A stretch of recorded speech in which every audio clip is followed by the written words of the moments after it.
fast. There was a scuffle at the door. They shot into the heart of our number. There were thousands of men marching in formation. An army of insurgents armed with pikes, guns, and mandrels. They did deliberately seek to fire upon brave soldiers of Her Majesty.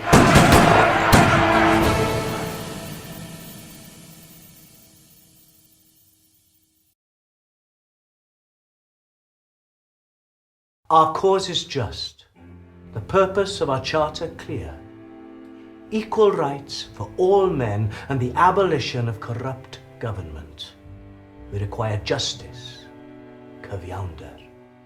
Firstly, there must be votes for all men equally, not just those born into wealth. In the same vein, there will be a secret ballot to protect men in their vote. Now, under current legislation, it is required for MPs to own land. Abolition of this will enable all men to stand for office, rich or poor. Wages for MPs will allow the working man to serve his people. Lastly, equal constituencies and annual general elections will end bribery, intimidation, and corruption. These are the fundamental building materials of a fair society. The Chartists are a dangerous breed, like all would-be revolutionaries. We only have to look to France. A successful revolution on our own doorstep. The Chartists' intent can be judged by their own action. An unlawful invasion of Newport. An invasion it was not. We marched only to free our noble brothers who were unlawfully imprisoned, Vincent amongst them, a name for whom many did march. Their only crime, a belief in justice and fairness. They sought out and did deliberately bear arms against soldiers of Her Majesty at the Westgate Hotel. A crime of high treason. The crime of high treason is calculated to subvert the authority of Her Majesty and the law and foundation of all government. The crime of high treason has always been regarded by the law of the country as an offense above all others, and calling for the severest measure of punishment. That of the sentence of death. A man for the people is all I have ever been. The men of the jury will decide what happens next. My fate now lies in their hands. Mae'n hynged I, yn I dwylo nhw.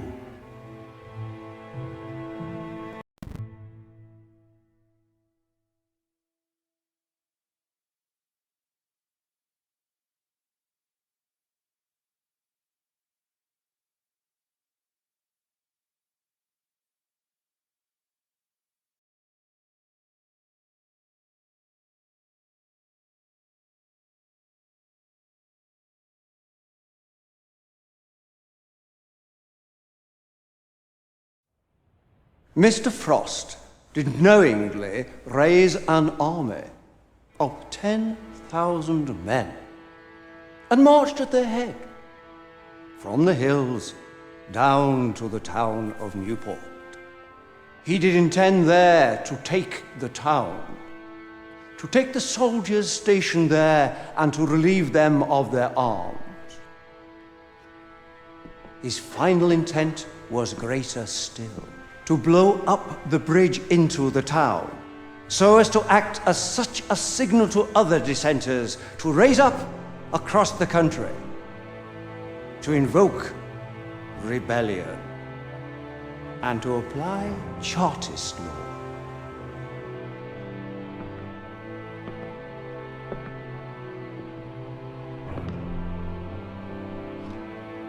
These actions against the royal authority amount equally to the charge of high treason. Prosecution make play with the facts. They make use of bold exaggeration to influence the jury. Put before me is a list of witnesses, each with a troubling connection to one another. Who do you work for? Mr. Prothero. The man who was a partner to Thomas Phillips, the mayor, another witness of the prosecution. Well, I cannot say if they were in partnership. Were you aware that Mr. Prothero and Mr. Frost have had some lengthy legal disputes? I cannot say that I was. Thomas Prothero, a man who holds great malice towards me. Prothero, who seized the questioning of all witnesses brought before the magistrates. A bloodhound, Goit Gyodin. A number of witnesses the prosecution here calls seem to be in his employ. Mr. Frost and his family have been thoroughly hounded by the establishment, and Mr. Prothero in particular. Mr. Frost's own son, Henry, was arrested for his beliefs. His brother, Edward, was imprisoned and threatened with treason. Even Mr. Frost's stepson, Mr. Geach, has fallen afoul of Prothero by being falsely accused of fraud. And he now sits in this court, placing his neck to the noose for his stepfather by providing key evidence for Pollock's case. And Frost's wife, Mary, an example to us all. She weathers so much. And little daughter Anne, always by her side. So much strength, and only 13 years of her. Every man amongst us works for a better world for our children. I can only dare hope that I will see them again, a liberated man.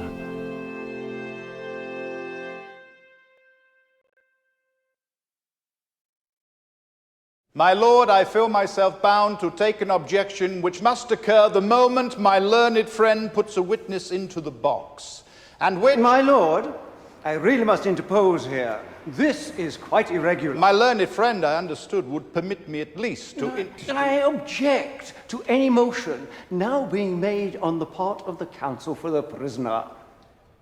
The defense objected firstly to the arrangements of the jury list, then to the list of witnesses, and even to the very conduct of the magistrates themselves. This is mere distraction. What we are concerned with here is the man, John Frost, and his guilt. Amongst other crimes, the court will hear how he did willfully intend for his insurgents to fire against the troops of Her Majesty, an offense of high treason. Could you tell us of the events at the Westgate that morning? Coming down Stowe Hill, a column of men formed regularly abreast of each other, all armed. I moved downstairs with haste. I ran forward to the room with the bay windows in which the soldiers were stationed. I gave an order to load. The lower half of the bay windows had shutters on which were closed. Then I heard a noise, as though the shutters were being pushed against violently, and the glass above had already been broken. Had there been shots fired from the outside? Well, they had. Ah. But our soldiers were unable to return fire due to the shutters being in place. Lieutenant Gray, Sergeant Daly, and I moved to throw open the shutters so that we may defend ourselves. What happened upon that? Shots were fired from the outside. I felt my hand benumbed. Looking down at my arm, I discovered I had been wounded I've been shot in the hip also. From whence did these shots proceed? From the outside. From the outside. It was never our intention to engage with soldiers at the Westgate. The prosecution maintains that it was our intent and plans to present witnesses to say that we knowingly fired upon soldiers of the Crown and demand they surrender before us. The prosecution aims to hang their charges of treason upon this, and in doing so, hang me.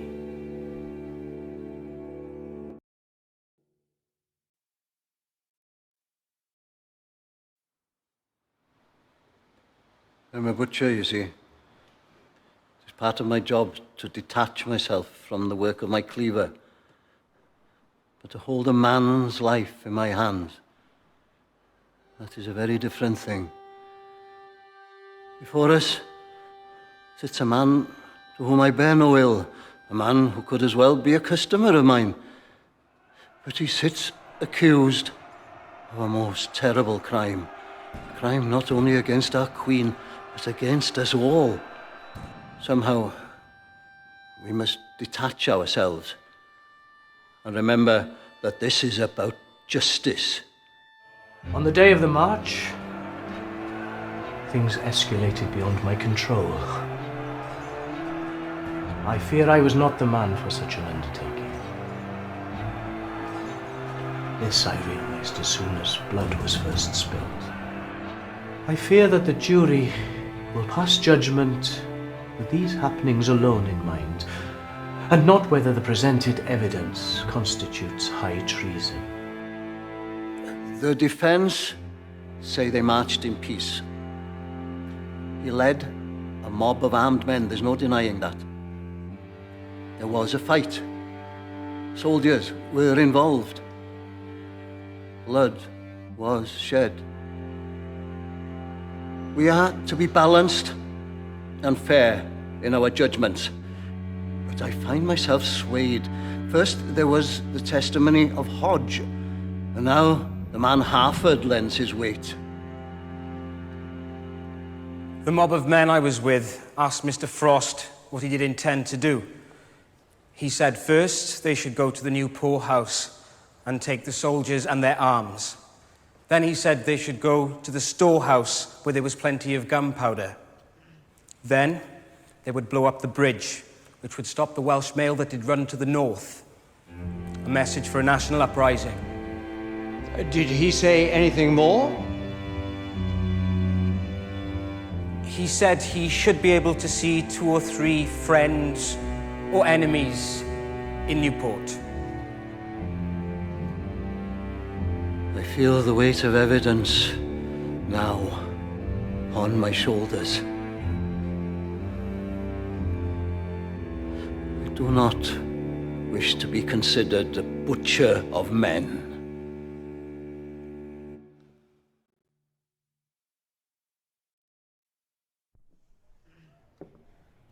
Gentlemen, I've heard a great deal said about the power of the crown. I wish that the learned gentleman who had stated so much about the power of the crown had said what it actually was. I know of none. Any private prosecutor who has a case to conduct has just as much power as the crown. The crown's interest is in the safety of the people, the preservation of the peace, and the happiness of the community. Beyond this, we have not a shade of interest in the prosecution of this man. These men are vipers, stirred by our cause. The prosecution tried to persuade the jurymen with the pretense of protecting the common man, of representing the greater good. The Lords simply look on while the prosecution attempts to exert their influence. It is sickening that the jury are allowed by this court to be so played by the prosecution. The Attorney General's words pollute judgment and aim to destroy the innocence of Mr. Frost. These men bend the truth, spin a web of falsehoods, and exaggerate the facts to their own ends. There are no lies here. We represent only the truth of the people. Men like Frost and those who support his cause can be very dangerous. A few rotten apples can turn a whole barrel. In this court, we have presented hard evidence that incriminates John Frost. Solid testimonies by Harford and Hodge make clear his intent. Hodge? How can you say that his words are not suspicious when we have witness testimony that he cannot have met Frost? He claims to have arrived home by 10 a.m. after meeting Frost at daybreak, which would have been between 6:30 and 7:30 that morning.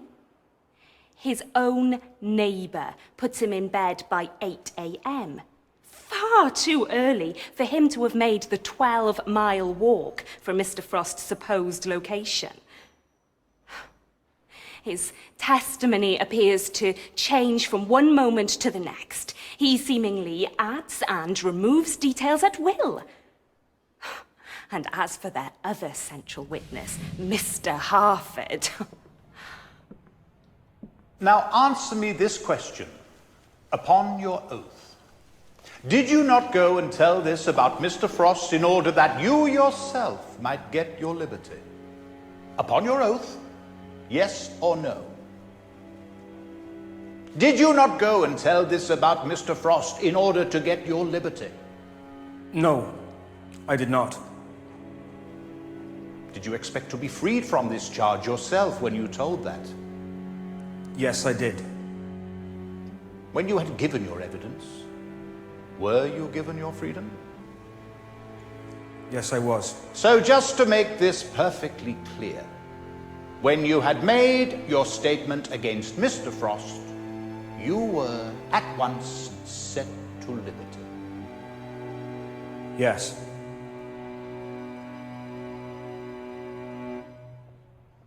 A witness promised freedom for incriminating Mr. Frost. This trial has been a farce from its beginning, corrupt to its core, with links between magistrates and witnesses in evidence. This court has sat by and allowed blatant manipulation of witnesses, outright lies, and grave exaggerations to pollute the minds of the jury. There has been no evidence of high treason. With 11 others standing trial forthwith. One of them, my own husband. I fear what happens next. Members of the jury, have you reached a verdict? We have, my lord. How do you find the prisoner? Guilty or not guilty? Guilty.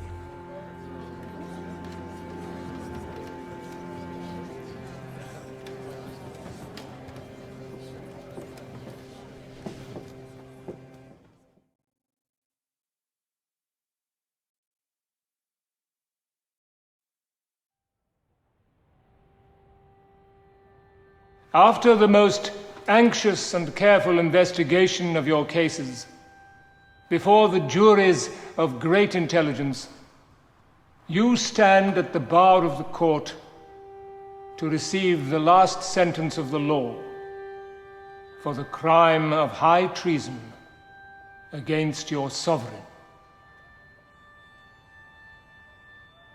You have no just grounds of complaint that your cases have not met with the most close consideration, both from the juries and from the court.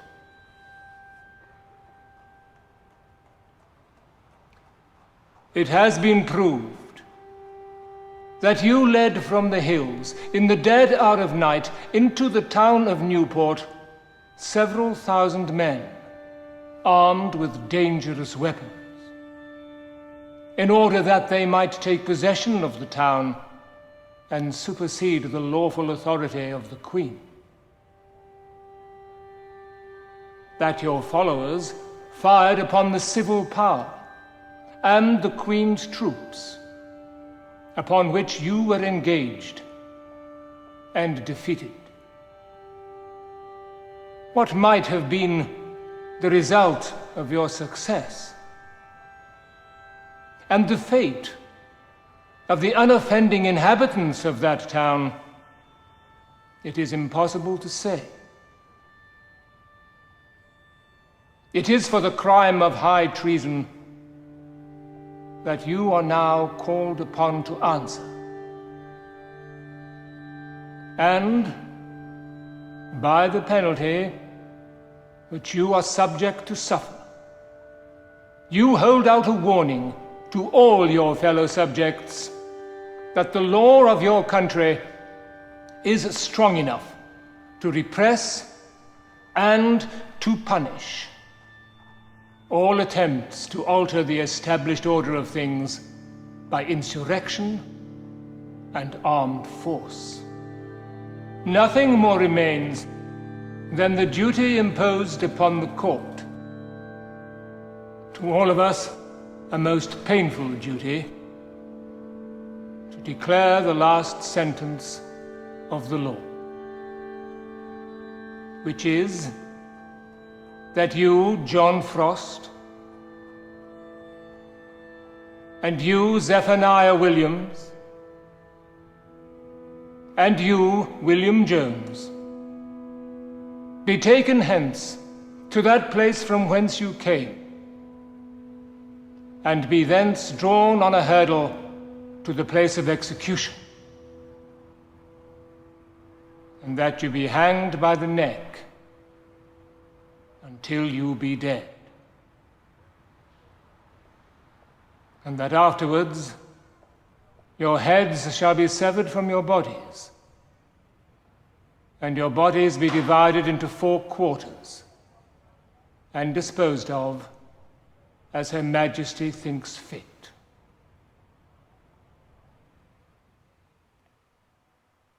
May Almighty God have mercy upon your souls.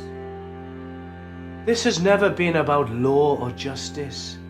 It is but a farce staged to keep our voice muted, to push down our Chartist cause because they feel threatened.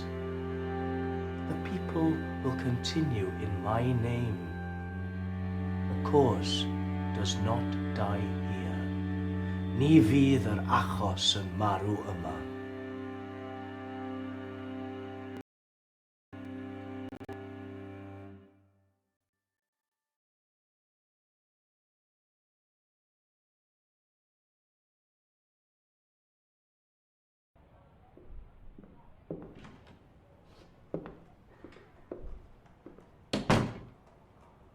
I hold the same opinion now as then. There was insufficient evidence with which to convict John Frost of high treason. Certainly, he committed acts that were high misdemeanors and caused great disorder by his actions. But there was nothing to suggest that Frost intended to levy war against the Queen. In spite of my attempts to lead the jury to the truth of the matter, the prosecution were persuasive with their arguments. Fortunately, I was in a position to be persuasive myself. With the ear of Lord Normanby, the Home Secretary, I worked with the Frost conviction hanging over my conscience. While the government required a show trial, bloodletting was not necessary. And after talking to Lord Normanby, my own doubts about the trial were passed on to the Prime Minister. I firmly believed that the life of John Frost should be spared in respect of true justice. The government could not be seen to back down, but the Home Office was being lobbied endlessly, and doubts about the sentences were growing. Fortunately, a deal of luck did come my way. A gift of clemency can be presented as a gracious gift of a new queen at the time of her marriage.